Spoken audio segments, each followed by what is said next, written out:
Ah oui, c'est un truc de dingue. Il y a une tornade à 100 km/h. Regardez les éclairs.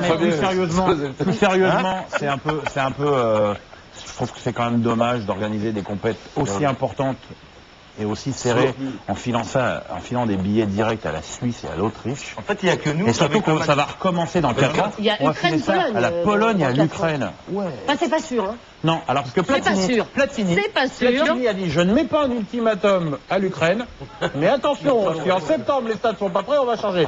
Mais il a pas mis un ultimatum. Hein. Si c'est pas l'Ukraine et la Pologne, ce sera qui? Il y avait l'Italie qui était candidate. Ah mais attends, ils vont pas sucrer ça à la Pologne, les Polonais sont en place. Hein. C'est vrai. L'Italie, bien sûr. C'est tout un euro. Évidemment, là on verra un grand euro. Ah oui, bien sûr. Tout un euro en Pologne. Oui, mais il n'y a que nous, Estelle. Oui, Il n'y a que nous qui avons une température tropicale contre la Roumanie. Parce que là, c'est plein de... Et c'était 23 degrés. Tu te rends compte. C'était étouffant. Ah, moi j'ai eu du mal. Écoute, non, j'étais là. Un autre flop peut-être, allez.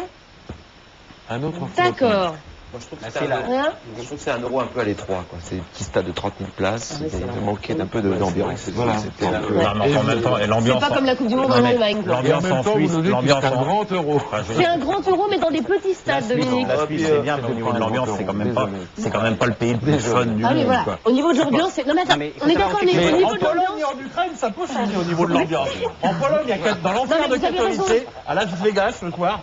Non mais au niveau de l'ambiance, c'était certainement pas la Coupe du Monde en Allemagne, qui a été une fabuleuse mais les deux pays organisateurs ont été sortis très rapidement. Au niveau du football, rapidement. ça a été un bon euro, Dominique. C'est un ensemble. Au niveau du C'est un football, oui. ensemble, c'est vrai. Parce que ça récompense une équipe qui attaque, c'est pour ça que c'est bien. Bah oui. Mais c'est pas un grand euro ni. Au niveau de l'ambiance et tout ça, non. Au niveau du jeu, oui. La remise des médailles aussi, ça a été un peu un flop, je trouve. C'était un peu long. Oh là là, remise des médailles terrible ce soir. Bon, allez. je suis d'accord. Eh bien, nous... Voilà, pas de médaille ce soir sur M6. En revanche, vous allez pouvoir gagner jusqu'à 10 000 euros. 10 000 euros même. En répondant à cette question, c'est la dernière, donc faites un effort, appelez. Quelle était l'affiche de la finale de l'Euro 2004? Attention, petit 1, était-ce Portugal-Grèce ou Angleterre-Allemagne? Je vous rappelle que la Grèce ayant gagné l'Euro 2004, elle était forcément en finale. Voilà. Donc si vous avez la bonne réponse, vous appelez le 3660 ou vous envoyez euro par SMS au 72 600. Dans quelques instants, on continuera à parler de l'euro, bien sûr, dans 100% euro. Restez bien avec nous, il y aura plein de surprises. À tout de suite.